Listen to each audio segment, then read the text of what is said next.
সময়। কথায় আছে আমাদের জীবনের প্রত্যেক মুহূর্ত স্বর্ণর মতো হয়।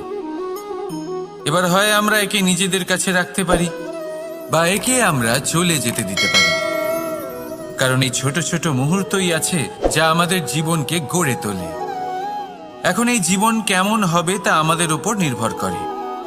যদি আপনি একটা মুহূর্তের যত্ন না নেন, যদি আপনি এক মুহূর্ত ভালো না বাসেন, যদি আপনি এক মুহূর্ত স্নেহের আনন্দ না উপভোগ করতে পারেন, তাহলে দেখতে দেখতেই আপনার সমস্ত সময় নষ্ট হয়ে যাবে, আপনি জানতেও পারবেন না। অর্থাৎ এই সময় স্বর্ণ হতে পারে না। তবে আমরা একে স্বর্ণ বানিয়ে নিতে পারি আমাদের চেষ্টার মাধ্যমে। এই সময় শুধু একটি লাঙল যা মাটির সাথে লড়াই করতে পারে, আর কিছু নয়। একটা অত্যন্ত গুরুত্বপূর্ণ কথা মনে রাখবেন, আপনার কাছে শুধু সময় আছে। এবার আপনি এটা দিয়ে স্বর্ণ বানাবেন না ঘুমিয়ে স্বপ্ন দেখে একে নষ্ট করবেন, সিদ্ধান্ত আপনারই। রাধা রাধা। ভগবান। প্রত্যেক কঠিন পরিস্থিতিতে এই নামই আছে যা আমাদের উপায় দিয়ে থাকে। ব্যক্তি যান, ভগবানের পুজো করেন, আরাধনা করেন, ব্রত পালন করেন, মন্দিরে যান, পুজো পাঠ করেন, ভগবানকে জাগিয়ে তোলেন। আর তারপর শুরু হয় সমস্ত প্রশ্ন। হে ভগবান, আমার সাথে এরকম কেন হচ্ছে? কেন আমারই জীবনে এত দুঃখ আছে? আমি কিভাবে এর সম্মুখীন হব? আমাকে কেন এত কষ্ট ভোগ করতে হচ্ছে? হে ভগবান, আমি কি করব? আমাকে সাহায্য করুন, কোনো রাস্তা দেখান।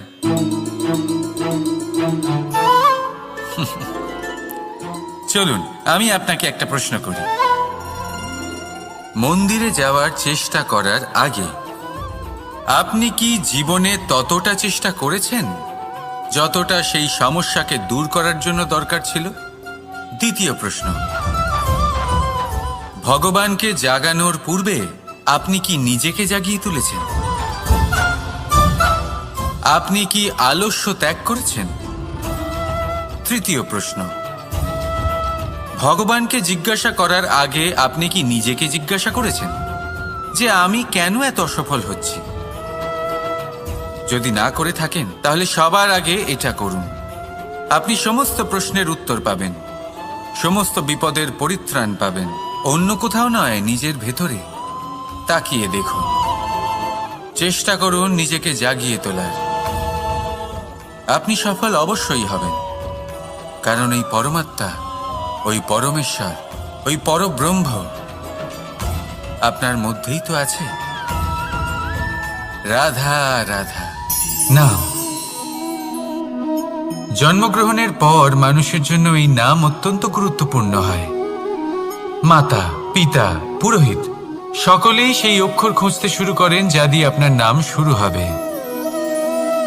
কিন্তু নাম আর রাশি এক হয়ে গেলেই কি সব কিছু ঠিক হয়ে যায়? কখনোই নয়, কারণ আপনার কর্মই হলো সব থেকে গুরুত্বপূর্ণ, আর কিছুই নয়। দেখুন, এই নিয়তিও আপনার কর্ম অনুযায়ী আপনার ভবিষ্যৎ সুনিশ্চিত করে। যদি আপনাকে উদাহরণ দিই তাহলে ভাবুন, একদিকে ছিলেন রাম আর অন্যদিকে রাবণ। দুজনেরই নাম শুরু হয় র দিয়ে, কিন্তু একজন পেলেন এক ভয়ানক পরিণতি আর অন্যজন সমগ্র সংসারের মনে চিরস্মরণীয় হলেন। তাহলে মনে রাখবেন, নাম নয়, কর্মই হলো শ্রেষ্ঠ। আর যদি তা শ্রেষ্ঠ হয় তাহলে আপনার নাম এমন স্থানে পৌঁছবে যা সংসারের কেউ মুছে ফেলতে পারবে না। তাহলে আসুন আমার সাথে ভালোবেসে বলুন, রাধা রাধা।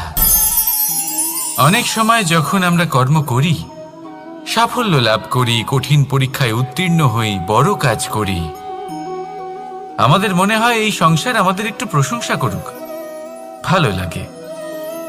অনেকবার মনে হয় এটা হলো আমাদের কর্মের ফলই বটে, আমরা আনন্দ পাই। কিন্তু যখন আমরা এই প্রশংসা পাই না, তখন কি হয়? আমরা দুঃখী হয়ে যাই, ভেঙে পড়ি। মনে হয় যেন আমার জন্য কেউ চিন্তাই করে না। এমন মনে হয় যেন আমাদের আনন্দে অন্য কেউ আনন্দই পায় না। অনেক রকম ভাবনা আসে। কিন্তু আমি আপনাকে একটা প্রশ্ন করতে চাই, আপনি যে কাজই করেন না কেন, যে কর্মই করেন না কেন, তা কি শুধুমাত্র প্রশংসার জন্য করেন? যদি এরকম হয়ে থাকে তাহলে সেই ভাবনা এক্ষুনি ত্যাগ করুন, কারণ এই প্রকৃতি আমাদের অন্য শিক্ষা দেয়।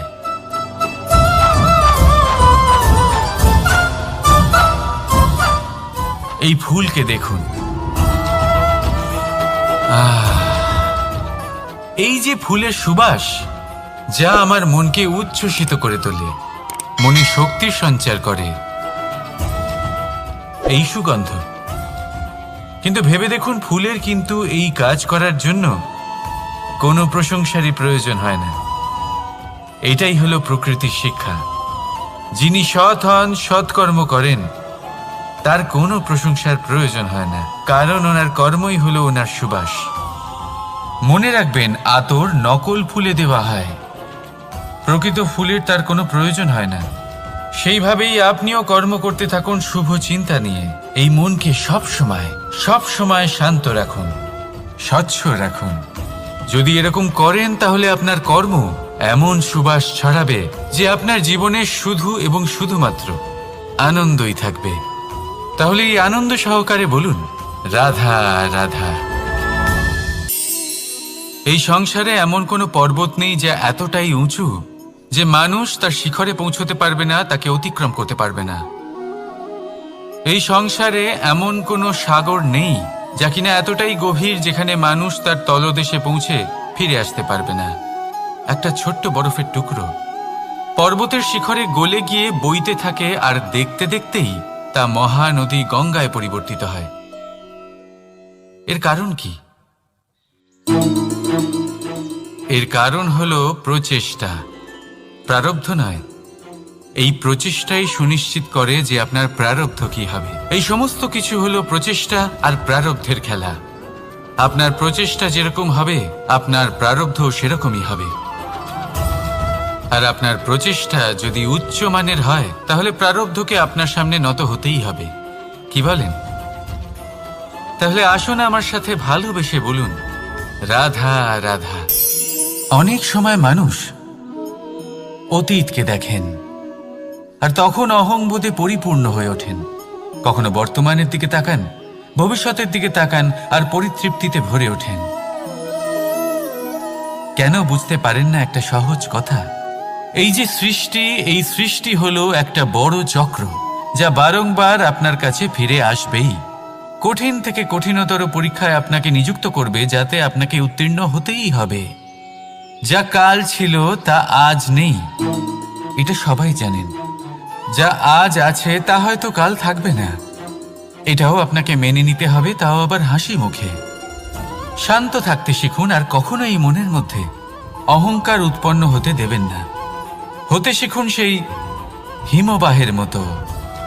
হয়তো এই জন্যই এত শীতল থাকে, কারণ ও জানে গতকালও জল রূপে ছিল, আজ বরফ রূপে হয়তো আছে, কিন্তু কাল পুনরায় সে জলেই পরিণত হবে। নিজেকে শান্ত রাখুন। হয়তো আজ আপনি সাফল্যের শিখরে আছেন, হয়তো বা নেই। আপনাকে প্রত্যেক দিন অবশ্যই দেখতে হবে। শুধু নিরন্তর প্রচেষ্টা করতে থাকুন, প্রত্যেক পরিস্থিতির জন্য তৈরি থাকুন, আর একে ভারসাম্যে রাখতে শিখুন। আপনার কাল হোক, আজ হোক বা আগামীকাল, আপনার ভালো দিন হোক বা খারাপ দিন, সব পবিত্র হয়ে যাবে। তাহলে আসুন আর আমার সাথে ভালোবেসে বলুন, রাধা রাধা। দোল উৎসবে এই সমগ্র সংসার রং নিয়ে খেলা করে, কিন্তু এই রঙের সারমর্ম এই সংসার কি জানে? কখনো দেখেছেন একটা চিন্তিত মুখ শুধুমাত্র রঙের স্পর্শ পেয়ে আনন্দিত হয়ে ওঠে? দোলে আমরা কি করি? পুরাতনকে ত্যাগ করি আর নতুনকে স্বাগত জানাই। শিশিরকে বিদায় জানিয়ে এক নতুন ঋতুকে আগমন জানাই। দুশ্চিন্তা দূর করে আসার নতুন রঙে রঙিন হয়ে ওঠা, নিজেকে আনন্দিত করা, এটাই তো হলো দোল। এবার দোলের একটা ব্যাপার আছে, দুটো রঙে একসাথে রঙিন হওয়া যায় না। একটা রং উঠলে তবেই আরেকটা রং লাগা সম্ভব। আরও একটা প্রশ্নও রয়েছে, কোন রংকে তুলে দিয়ে কোন রং মাখানো যেতে পারে। যদি আপনাকে উদাহরণ দিই, লোভের এই রং, তা যতক্ষণ লেগে থাকবে আনন্দের রং লাগতে পারবে না, যা হয়েছিল দ্বারকাবাসী এবং সামন্তক মণির মধ্যে। ভ্রান্তির রং যতক্ষণ লেগে থাকবে সত্যের রং লাগতে পারবে না, যা হয়েছে রুক্মিণীর সাথে। আর হিংসার এই রং যতক্ষণ লেগে থাকবে প্রেমের রং ততক্ষণ লাগতেই পারবে না, যা হয় আপনার আমার সবার সাথে। তাহলে আসুন একসাথে মিলে দোল পালন করি এবং সবকিছুর উপরে বিজয় লাভ করি। অন্ধকারের স্থানে আলোর, ভ্রান্তির স্থানে সত্যের, হিংসার স্থানে প্রেমের, আর লোভের স্থানে আনন্দের এই সুন্দর রং মাখাই। শত্রুতা, ঘৃণা, হিংসা এই সব কিছু ত্যাগ করি আর সকলের সখা হয়ে উঠি। আর ভালোবেসে বলি শুভ দোল। হ্যাঁ, ওটা তো আমরা অবশ্যই বলবো, রাধা রাধা। সংসারে অনেক সময় এরকম হয় যে আমরা খুব সমস্যায় থাকি, খুব বিপদের মধ্যে থাকি। আর সেই সমস্ত মানুষ যারা আমাদের কাছের মানুষ, আমাদের আপনজন, তারা আমাদের ত্যাগ করে চলে যান। আমরা এই সময় দুঃখ পাই, নিরাশ হয়ে পড়ি এবং একা একাই সেই সমস্যাকেও কাটিয়ে উঠি। এবার পরিস্থিতি যেমন খুশি হোক না কেন, সেই সব মানুষ যারা এমন সময় আপনাকে ত্যাগ করেছেন তাদের প্রতি ক্রুদ্ধ হওয়া, অভিমান করা, এটা অনুচিত। আমি বলবো তাদের প্রতি কৃতজ্ঞ থাকুন। আমি বলবো তাদের ধন্যবাদ জানান যে তারা এমন সময় আপনার সঙ্গ ত্যাগ করেছেন যখন আপনার তাদের সব থেকে বেশি প্রয়োজন ছিল। কারণ দেখুন, হয় তাদের বিশ্বাস ছিল যে আপনি নিজেই এই বিপদ থেকে বেরিয়ে আসতে পারবেন, বা তাদের ত্যাগ করার জন্য আপনি নিজের উৎসাহ বাড়িয়ে তুললেন, আপনি নিজের শক্তি বাড়ালেন এবং নিজে সেই সমস্যা থেকে বেরিয়ে আসলেন। নিজের খারাপ সময়কে আপনি নিজেই ভালো সময় করে তুললেন। শেষ পর্যন্ত আপনি আরো শক্তিশালী হয়ে উঠলেন, আরো শ্রেষ্ঠ হয়ে উঠলেন। আর এটাই তো আপনার বিজয়, যার কারণ হলো তাদের আপনাকে ত্যাগ করা। তাহলে তাদের ধন্যবাদ জানান আর আমার সাথে ভালোবেসে বলুন, রাধা রাধা। ধন, ধন হলো কারোর জন্য মোহ, আবার কারোর জন্য মায়া, কারোর জন্য হয়তো ভাগ্য, আবার কারোর জন্য কর্মের পারিশ্রমিক। দেখতে গেলে এই ধন হয়তো সবার জন্যই অত্যন্ত প্রয়োজনীয় হয়ে থাকে। সেই জন্যই তো মানুষ নিজের সমস্ত জীবন অতিবাহিত করেন এই ধন অর্জন করার জন্য। অনেক মানুষ এমনও হয় যাদের সমস্ত জীবন এই ধন অর্জন করতেই কেটে যায়। প্রত্যেক মানুষই চেষ্টা করেন যেন তিনি ধনী হন, যত সম্ভব বেশি ধন অর্জন করতে পারেন, সম্পন্ন থাকতে পারেন। আর তা হবে নাই বা কেন? কারণ এটাই হলো এমন এক বস্তু যা আদান প্রদান এমন নানান কাজে আসে। চেষ্টা তো সব মানুষই করেন, ধন অর্জন সব মানুষ করতে পারেন না। কারণ হলো এটাই যে মানুষ ভাবেন যে তার কাছে কিছু ধন এলে তারপর তিনি কিছু করে দেখাবেন, আর ধন ভাবে যদি এই মানুষ কিছু করে দেখান তাহলে আমি তার কাছে আসব। সেই জন্য কিছু করে দেখান, এমন শ্রেষ্ঠ কাজ করে দেখান যাতে ধন নিজেই আপনার কাছে ছুটে আসে। যদি আপনি ধন লাভের আশায় ছোটেন তাহলে আপনি নিজের সন্তোষ ভাব হারিয়ে ফেলবেন। কিন্তু এই সম্পত্তি যদি আপনার কাছে ছুটে আসে তাহলে আপনাকে মহান বলা হবে। সেই জন্য কাজ করুন, শ্রেষ্ঠ কাজ করে দেখান, দেখবেন এই ধন ফলস্বরূপ আপনার কাছে আসবেই আসবে। তাহলে আসুন আমার সাথে ভালোবেসে বলুন, রাধা রাধা।